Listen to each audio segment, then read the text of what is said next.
சற்று முன் கிடைக்கப்பெற்ற மிக மிக முக்கியமான செய்தி ஒன்று வெளியாகி உள்ளது. சுமார் 1000 கோடி ஊழல் செய்த மதுபான கொள்முதல் அமைச்சராக இருக்கக்கூடிய செந்தில் பாலாஜி அவர்கள் மிகப்பெரிய ஒரு ஆபத்தில் சிக்கியிருக்கிறார். அமலாக்கத்துறை அதிகாரிகள் திடீர் ரெய்டின் காரணமாக தமிழக டாஸ்மாக் அலுவலகத்தில் இதுவரை சோதனைகள் நடைபெறாத ஒரு சூழல் ஏற்பட்டது.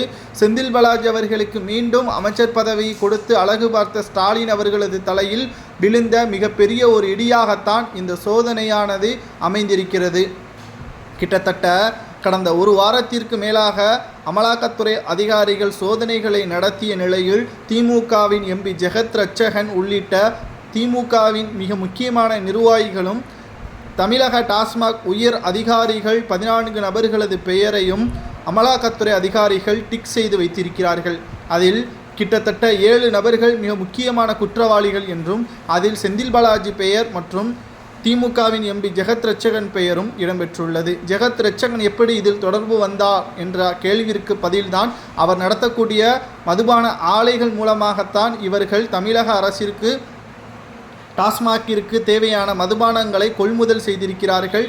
மிக குறைந்த விலையில் வாங்கி விலை கூடின விலையில் விற்பதை செய்வதையும் அதற்கான வரியை செலுத்தாமல் கருப்பு பணமாக பயன்படுத்தியதையும் தற்பொழுது அமலாக்கத்துறை அதிகாரிகள் கண்டுபிடித்திருக்கிறார்கள். இது ஒரு செய்தி. இரண்டாவதாக செந்தில் பாலாஜி அவர்களை காப்பாற்றும் நோக்கத்துடன் இன்று வரை வாய் திறக்காமல் இருக்கிறார் ஸ்டாலின் அவர்கள். சட்டசபையில் என்னதான் எடப்பாடி பழனிசாமி அவர்கள் கனத்த குரலுடன் விவாதத்திற்கு நேரடியாக சவால் விட்டாலும் அதற்கும் எந்த ஒரு சம்மதமும் தெரிவிக்காமல் மௌனமாகவே இருக்கிறார்.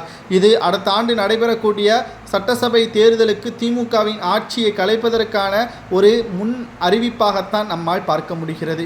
மூன்றாவது செய்தி என்னவென்றால், இந்த 1000 கோடி மட்டும்தான் செந்தில் பாலாஜி ஊழல் செய்திருக்கிறாரா என்று பார்த்தால் நிச்சயமாக கிடையாது. சுமார் 40,000 கோடி வரை தமிழக டாஸ்மாக் தலைமை அலுவலகத்தில் முறைகேடு செய்யப்பட்டிருப்பதாக அமலாக்கத்துறை அதிகாரிகள் சந்தேகத்திற்குரியாக செய்தியாக வெளியாகி இருக்கிறது. அதில் முதலாவதாக 1000 கோடி, அடுத்தடுத்த சோதனையின் முடிவில் வெளியிடக்கூடிய அனைத்து தகவல்களும் திமுகவின் அரசிற்கு எதிராகத்தான் அமையும். நான்காவதாக, ஏன் திமுகவில் மீண்டும் செந்தில் பாலாஜிக்கு அமைச்சர் பதவி கொடுக்கப்பட்டது?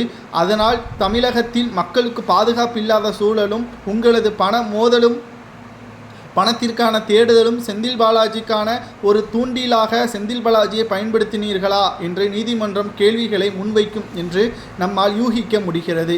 சரி, என்ன தண்டனை வழங்கலாம் என்று 14 ஆண்டுகள் முதல் 20 ஆண்டுகள் வரையும். ஆனால் மக்களாகிய நீங்களே கூறுங்கள், எவர்களுக்கு என்ன தண்டனை வழங்கலாம் என்பதை.